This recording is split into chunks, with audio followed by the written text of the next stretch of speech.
Two Muslim nations, one sky, and a region on the edge.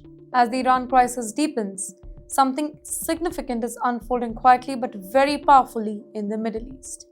Jets are taking off, runways are active, and military planners are watching closely.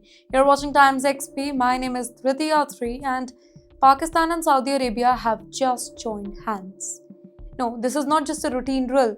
At a time when tensions around Iran are rising, Pakistan's Air Force has landed in Saudi Arabia to take part in a major multinational military exercise. Not symbolic, not small, this is a full scale aerial combat drill involving 10 countries. And wait, the timing? That matters. Here's what really happened. On January 19, a contingent of Pakistan Air Force arrived at King Abdulaziz Air Base in Saudi Arabia. They didn't come empty handed though. Pakistan bought its F-16 Block 52 fighter jets, frontline aircraft, battle-tested and built for real combat scenario. Well, this was confirmed by Pakistan's military media wing, ISPR.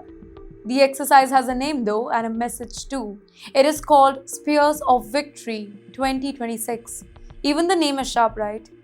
Well, this is not about paperwork, it's about power projection. And who all are in the sky? Let's talk about that.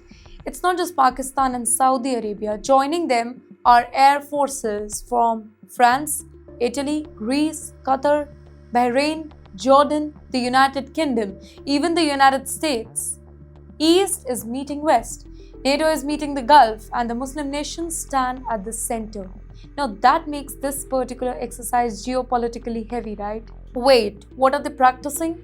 Not ceremonial fly-pasts. This particular drill, it focuses on large-scale force deployment, nighttime air combat, advanced electronic warfare, integrated intelligence, surveillance, etc. In fact, complex multi-nation combat missions.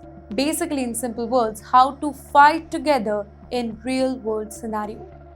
This really matters because the Middle East, it is already tensed. Iran is under a lot of pressure. Israel is on high alert. The US has forces across the region. And now a powerful coalition of Air Force is practicing how to operate as one unit. This sends a signal without saying a word. Pakistan's quiet show of strength. But wait, there's another detail that most of the people will miss, but militaries will not. Pakistan's F-16s flew directly from their home bases in Pakistan to Saudi Arabia. There were no stops, no staging at all. That demonstrates long-range strike and deployment capability here.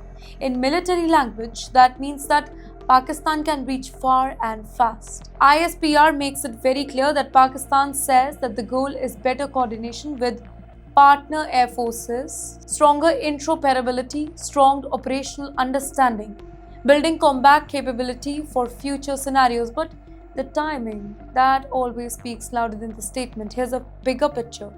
This exercise is not about Iran alone, but Iran is the part of the backdrop here. This is about alliances, readiness, and who stands with whom when the region shakes. The Middle East is not cooling down, it is reorganizing now. Here's the final thought, ladies and gentlemen. When nations train together, they prepare for contingencies. And when drill gets bigger, broader, and more complex, it usually means that the world ahead is getting more uncertain. Watch the skies because the signals are already flying.